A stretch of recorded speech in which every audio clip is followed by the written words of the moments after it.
Hello guys, welcome back. In this particular video, we are going to talk about iPads. Is iPad a necessary equipment that is required for a medical student?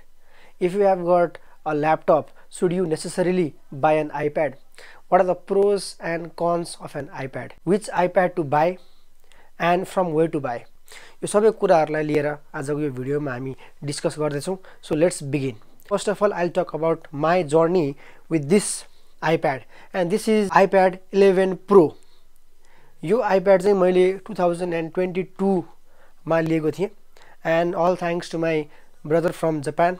He bought this iPad for me, and thanks to him and also thanks to my mother who has been my bank balance to buy this iPad. मैले लिएको यसको चाहिँ review गर्नु पर्दाखेरि अहिले लिएदेखि अहिलेसम्म चाहिँ यो iPad एकदम पर्फेक्टली काम गरिरहेको छ. यसको ब्याट्री हेल्थ पनि त्यति धेरै डिग्रेड भएको छैन र यो iPad चाहिँ मैले किनेदेखि अहिलेसम्म लगभग डेली बेसिसमा डेली युज गरिरहेको छु यो iPad लाई. यो iPad लाई मैले रेस्ट नै दिएको छैन भन्दा पनि हुन्छ, किनभने यो iPad मा मैले YouTube भिडियो हेर्ने पनि यही iPad मा हो र यही iPad बाट अनलाइन क्लास पनि लिने गर्छु. अनलाइन मुभिजहरु पनि मैले यही iPad मा हेर्छु र आफ्नो स्टडी मटेरियल पनि फुल्ली मैले यो iPad मा लोड गरेर राखेको छु. The only one regret I have is I should have bought 256 GB internal storage capacity iPad. यो iPad चाहिँ just 128 GB को स्टोरेज भएको iPad मात्र हो, त्यसकारणले अलिकति स्टोरेजको चाहिँ हल्का प्रब्लम हुन्छ. So first suggestion for you guys, if you are buying an iPad, then you have to opt for 256 GB, किनभने मेडिकल स्टुडेन्टको लागि उसको सब्जेक्ट मटेरियल नै एकदम भास्ट हुन्छ. मेरो लागि पर्सनली 256 GB किन नेसेसरी भयो भन्दा कन्टेन्ट क्रिएसन गर्दाखेरि लामो भिडियोहरु हुन्छ, त्यो भिडियो एडिटिङ पनि आई मस्ट से त्यो भिडियो एडिटिङ पनि म यही iPad मा गर्छु. भन्नुको यो iPad मैले एकदम फुल्ली यसलाई म युटिलाइज गरेको छु, एकदमै यसलाई मैले एकदमै धेरै हेभीली युज गर्छु, तै पनि यो iPad ले राम्रो परफर्म गरेको छ. अब नेक्स्ट क्वेशन, ट्याब्लेट किन्ने कि एन्ड्रोइड को ट्याब्लेटहरु हुन्छ, एन्ड्रोइड को ट्याब्लेट किन्ने कि iPad किन्ने भनेर. सो एन्ड्रोइड को एउटा चाहिँ नेगेटिभ पोइन्ट्स के हुन्छ भन्दाखेरि चाहिँ पछि गइसकेपछि युज गरिसकेपछि 4-5 वर्षपछि त्यो अलिकति स्लो हुने, ल्याग हुने गर्छ. तर यो iPad चाहिँ यो स्लो पनि भएको छैन र ल्याग पनि भएको छैन. सो अर्को एउटा स्पेशल कुरा मेरो iPad को जर्नीको बारेमा चाहिँ मेडिकल स्टुडेन्टको लागि चाहिँ बुकहरु सबै बुकहरु किन्न पोसिबल छैन र बुकहरु हार्ड कपीमा किन्दाखेरि एक्सपेन्सिभ पनि हुन जान्छ. I hope you know that एउटै किताब पनि 19,000-20,000 पर्ने किताबहरु पनि छ. I hope you know that है. यो बुकहरु चाहिँ अझै रेगुलरली 1-2 इयर्समा नयाँ एडिसन पनि आइरहेको हुन्छ, त्यसकारणले त्यति महँगो किताबहरु किन्नु चाहिँ त्यो लजिकल हुँदैन. For an undergraduate level reference बुकहरु, गोल्ड स्ट्यान्डर्ड बुकहरु चाहिँ किनिराख्नु जरुरी हुँदैन. That is not a good decision to buy those books, expensive books. त्यसकारणले गर्दाखेरि यदि iPad भयो भने तिमीले त्यो बुकको लेटेस्ट भर्जन यो iPad मा सानो एउटा पकेटमा अड्ने खाल्ने, सानो ब्यागमै अट्ने खालको iPad एकदमै ह्यान्डी पनि हुन्छ. सानो डिभाइसमा हामीले राख्न सक्छौं त्यो सबै किताबहरु है. तर किताबै नकिन्नु पर्ने भन्ने पनि होइन. आफ्नो डेली युजमा हुने र टेक्स्टबुकको लागि युज गर्ने सिम्पल बुकहरु चाहिँ किन्न सकिन्छ. तर रेफरेन्स बुकहरु, गोल्ड स्ट्यान्डर्ड बुकहरुको लागि चाहिँ iPad एकदमै ह्यान्डी हुन्छ, एकदमै युजफुल हुन्छ. नेक्स्ट क्वेशन तिमीहरु सबैजनाले सोध्ने भनेको यदि ल्यापटप र iPad, यदि मसँग ल्यापटप पनि छैन, iPad पनि छैन, तर मैले के किन्न जरुरी हुन्छ भन्ने विषयमा I will discuss on that. यदि iPad अथवा ल्यापटप किन्नु छ भने चाहिँ म भन्छु मेडिकल स्टुडेन्टलाई iPad किन्न सजिलो हुन्छ, राम्रो हुन्छ. किनभने iPad मा चाहिँ सबै मेडिकल प्रयोजनलाई चाहिने नोट बनाउनको लागि, किताब पढ्नको लागि, भिडियो हेर्नको लागि, लेक्चर भिडियो हेर्नको लागि सबैको लागि iPad ले काम गर्छ, सेम एज ल्यापटप.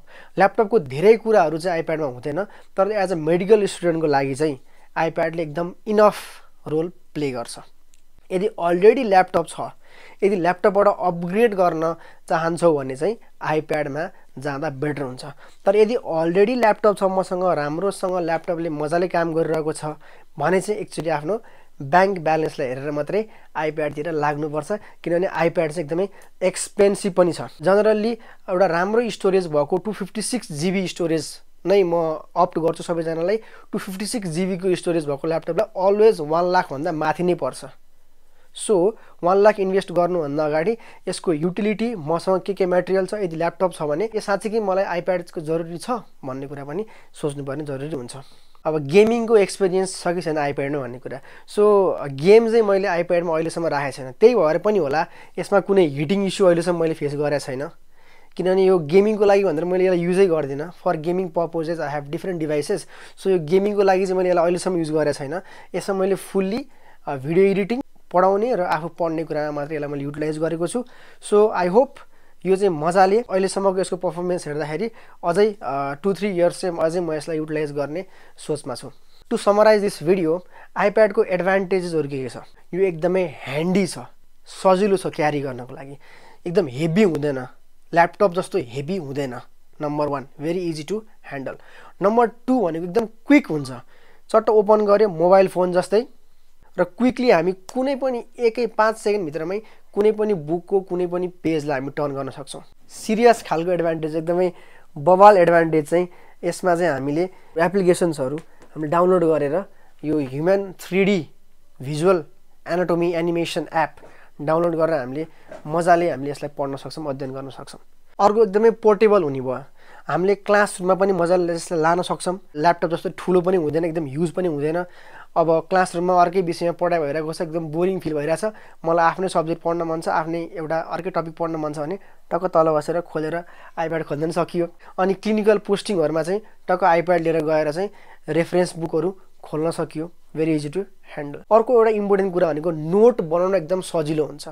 हाम्रो मेडिकल स्टुडेन्टको लाइफमा के हुन्छ, मल्टिपल रिसोर्सेसहरू हुन्छ, एउटै टपिकको मल्टिपल बुकहरूबाट रिसोर्सेस ल्याउनु पर्ने हुन्छ, र त्यो मल्टिपल बुकहरूबाट मल्टिपल सोर्सेसहरूबाट एकै ठाउँमा सबै कुराहरूलाई एउटै कम्प्याक्ट नोट बनाउन मन छ, आफ्नै कम्प्याक्ट नोट बनाउन मन छ भने यो आइप्याडले धेरै हेल्प गर्छ। किनभने हामीले एउटा book number 1, book number 2, book number 3 सबै बुकहरूबाट त्यो टपिकको इम्पोर्टेन्ट कुराहरू र सरहरू म्यामहरूले पढाउनु भएको कुराहरू पनि यसमा इन्क्लुड गरेर एउटा आफ्नो कम्प्याक्ट नोट जुन चाहिँ सधैँलाई काम लाग्छ त्यो कुरा गर्नलाई पनि आइप्याडले एकदम धेरै हेल्प गर्छ।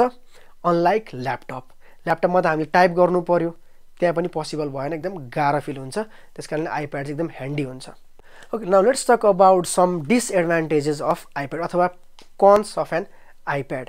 सो नम्बर 1 भनेको हाम्रो कन्टेक्स्टमा, नेपालीहरूको कन्टेक्स्टमा यसको प्राइस नै हुन्छ।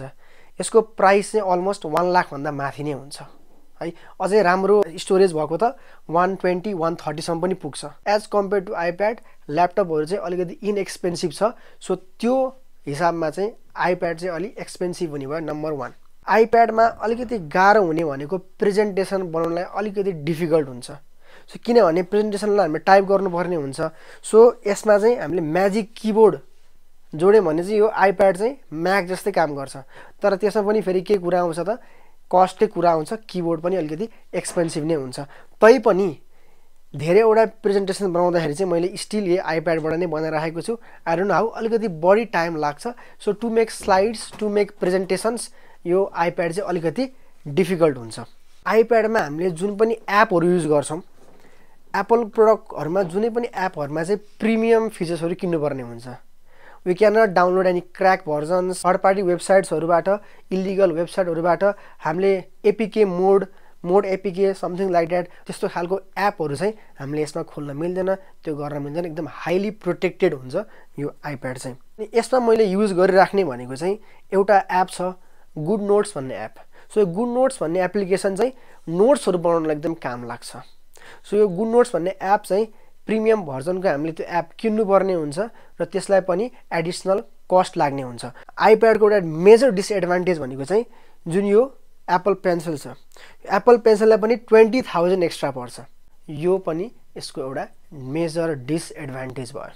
हामीले पढ्दै गर्दा नम्बर 1 आई स्ट्रेनको प्रब्लम हुन्छ, आँखा दुख्ने प्रब्लम हुन्छ। सो त्यसको लागि चाहिँ हामीले एड्रेस गर्नै पर्छ।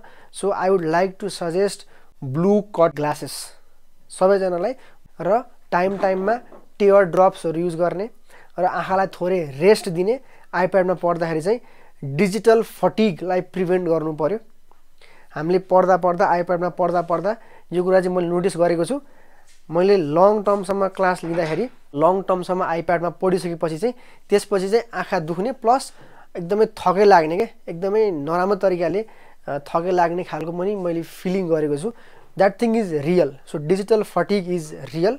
You have to address that. त्यस कारणले गर्दा यो चाहिँ एउटा मेजर डिसएडभान्टेज हुन्छ। यसलाई कसरी प्रिभेन्ट गर्ने भन्दा सबै स्टडी मटेरियलहरू आइप्याडमा डिपेन्ड नहुने, कुनै कुनै बुकहरू पनि किन्ने र बुकबाटै पढ्ने र कुनै कुनै सब्जेक्ट मात्रै आइप्याडमा पढ्ने। त्यसो गरेर डिभाइड गरेर पढ्दाखेरि बेटर हुन्छ, किनभने सबै सब्जेक्टको नोटहरू म्यानुअली बनाएर पनि सकिँदैन। कुनै कुनै सब्जेक्टको चाहिँ आइप्याडमा डिपेन्ड हुने, कुनै कुनै सब्जेक्टको चाहिँ म्यानुअली लेखेर पनि गर्न सक्छौँ। त्यो कारणले डिभाइड गरेर गऱ्यो भने चाहिँ त्यो प्रब्लम आउनबाट हामी बच्न सक्छौँ। अर्को एउटा इम्पोर्टेन्ट कुरा भन्दा आइप्याडमा 30 मिनट्स 1 आवर स्टडी गरिसकेपछि ब्रेक लिने, कति मिनटको? 15 मिनटको, 10 मिनटको ब्रेक लिने। त्यो कुराहरू गरेर हामीले त्यो एउटा डिसएडभान्टेज कट अफ गर्न सक्छौँ। To conclude today's video, so यदि ब्याङ्क ब्यालेन्सले सपोर्ट गर्छ भने iPad will be the best investment that you can do in your career. सजिलो हुन्छ पढ्नलाई, नोट बनाउन पनि सजिलो हुन्छ, ओभरअल बेस्ट हुन्छ। यो भिडियो चाहिँ अलिकति ऱ्यान्डम भएको छ, अलिकति डिसअर्गनाइज भएको छ। And if you want know more about iPads, which iPad to buy, air सिरिजहरू छुट्टै छ, प्रो आइप्याडको प्रो सिरिजहरू छुट्टै छ, अनि अर्को एउटा मिनी आइप्याड भन्ने पनि रहेछ। सो मिनी आइप्याड चाहिँ अलिकति यो चाहिँ 11 इन्चको डिस्प्ले हो। यो 11 इन्चको भन्दा अलिकति सानो डिस्प्ले हुन्छ मिनी आइप्याड भन्ने, स्क्रिन पनि सानो हुन्छ होइन। पर्सनल्ली मिनी आइप्याडमा त्यति राम्रो लाग्दैन, स्क्रिन पनि सानो हुने भएको कारणले गर्दाखेरि यसको चाहिँ अलिकति मलाई डिसएडभान्टेज जस्तो लाग्यो। मिनी आइप्याडको एउटा एडभान्टेज के हुन्छ भन्दा अलिकति झन् इजी हुन्छ क्यारी गर्नलाई, झनै सजिलो हुन्छ। पकेटमा त फेरि अट्दैन, फेरि पकेटमा मिनी आइप्याड अट्दैन, तर मिनी आइप्याड पनि हुन्छ। So air series, pro series होइन, मिनी आइप्याड, यो विषयमा चाहिँ केही क्वेसन्सहरू छ, केही क्वेरिजहरू छ भने please let me know, I will try to answer that in my upcoming videos. Thank you very much. Thanks for watching. See you soon.